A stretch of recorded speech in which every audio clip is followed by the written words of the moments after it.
En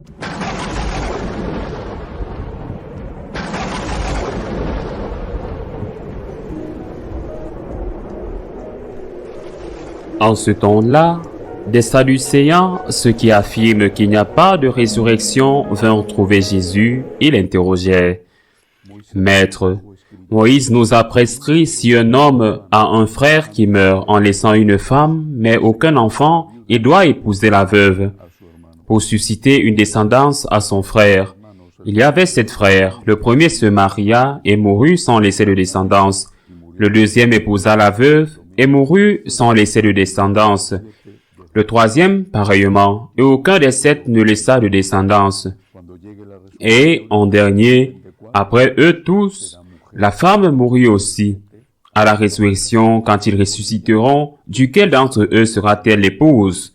Puisque les 7 l'ont eue pour épouse. Jésus leur dit, « N'êtes-vous pas en train de vous égarer en méconnaissant les Écritures et la puissance de Dieu? Lorsqu'on ressuscite d'entre les morts, on ne prend ni femme ni mari, mais on est comme des anges dans les cieux. Et sur le fait que les morts ressuscitent, n'avez-vous pas lu dans le livre de Moïse, au récit du buisson ardent, comment Dieu lui a dit, « Moi, je suis le Dieu d'Abraham, le Dieu d'Isaac, le Dieu de Jacob. » Il n'est pas le Dieu des morts, mais des vivants. Vous vous égarez complètement. Acclamons la parole de Dieu. Nous avons du mal, ou du moins j'ai du mal à penser à ce que sera la vie au ciel. En fait, il n'y a pas de définition dogmatique de l'Église. Si ce n'est la certitude, et nous le confessons dans le credo, que notre chair sera aussi ressuscitée. Nous serons ce qu'on appelle un corps glorieux. Le Christ, notre Seigneur, a été ressuscité, et non seulement ressuscité dans l'esprit, dans l'âme, mais aussi dans son corps. Comme le montrent les récits de la résurrection, par exemple, lorsque saint Thomas met son doigt, ou est invité à mettre son doigt dans le trou laissé par les clous et la lance, ou lorsque sainte Marie-Madeleine, le voyant dans le jardin, embrasse ses pieds. Il y a la vie éternelle, c'est la certitude, il y a la vie éternelle. Il y a une vie éternelle qui sera avec Dieu si nous sommes dans l'état de grâce, et qui sera avec le diable aussi si nous n'avons pas été en état de grâce, et si nous sommes dans le péché au moment de notre mort.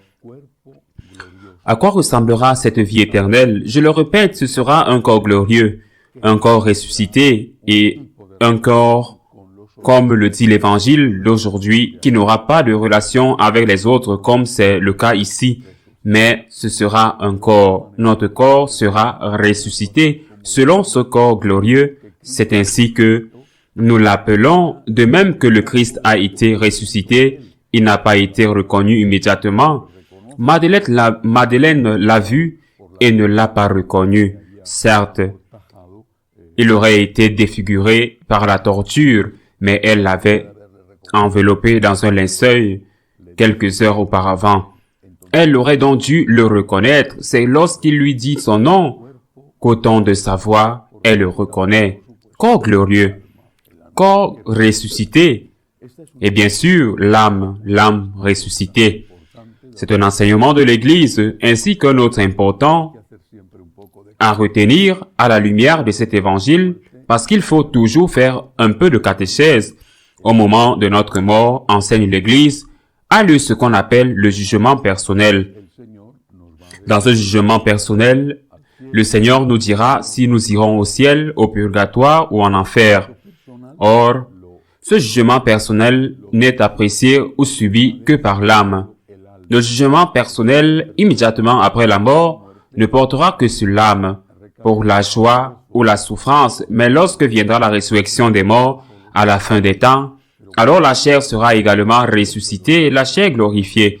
La chair ressuscitée sera unie au corps, et les deux âmes,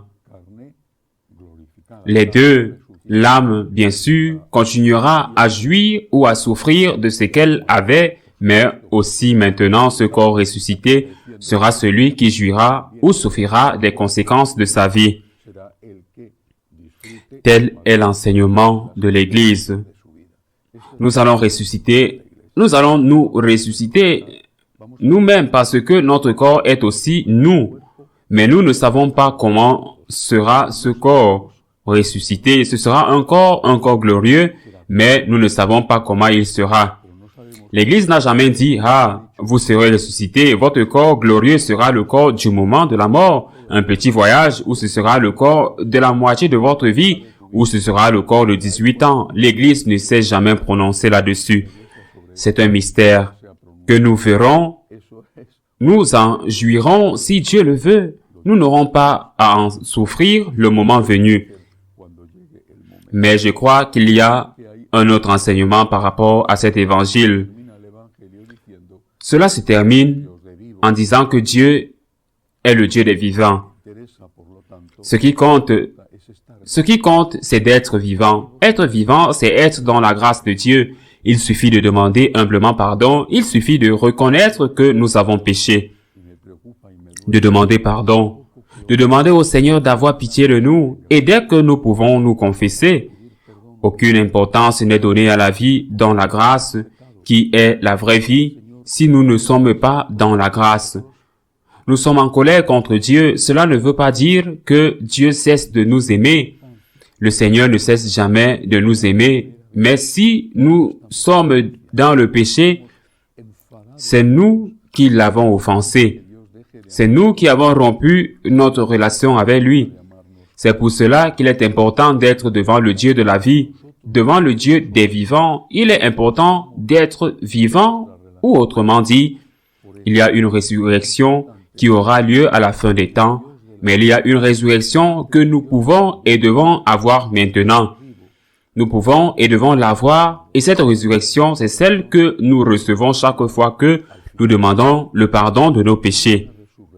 Si le péché, c'est la mort, si le péché nous conduit en enfer, la repentance, la conversion, l'humble demande de pardon nous ramène à la vie. Nous sort de l'enfer sur terre, je veux dire, nous sort de l'enfer pendant que nous vivons, nous ramène à la communion avec Dieu. Il arrive un moment où nous ne pourrons plus le faire, c'est valable jusqu'au dernier moment de notre vie. Jusqu'à ce dernier moment, nous pourrons dire, Seigneur, pardonne-moi. Et à partir de ce moment-là, ce qui est fait sera fait. La même chose se passe avec les défunts. Combien de fois ai-je entendu des personnes dire que cela leur faisait énormément de mal de ne pas avoir aimé davantage, ou de ne pas avoir demandé pardon, ou de ne pas avoir reçu, accepté l'affection qu'ils devaient donner aux personnes décédées. Et cela leur fait mal parce qu'ils se rendent compte qu'il n'y a plus rien à faire pendant que cette personne était en vie. Ils ont pu s'en approcher, ils ont pu l'embrasser, ils ont pu profiter de sa compagnie, ils ont pu l'aider. Mais quand elle meurt, c'est fini. Pendant qu'elle était en vie, elle a pu dire « pardonne-moi ». Elle a pu dire « je t'aime ». Et quand elle est morte, elle ne peut plus le dire. Et il y a toujours des choses que l'on dit en pensant « je le ferai demain, je le ferai demain ». Et il arrive un moment où on ne peut plus le faire. Il n'y a plus de demain. Je parle du cas, par exemple, de la relation avec les personnes qui sont en danger de mort ou qui sont mortes. Mais il en va de même pour nous. Nous devons être des enfants vivants, du Dieu vivant. Nous devons être ressuscités, et cette résurrection nous est offerte dans le sacrement de la confession. C'est merveilleux, c'est extraordinaire, c'est un cadeau incroyable. Un cadeau dont nous ne le remercierons jamais assez. Nous le remercions pour la résurrection ici, et puis nous le remercions pour la résurrection avec lui quand viendra l'heure de notre mort et du jugement dernier. Ainsi soit-il.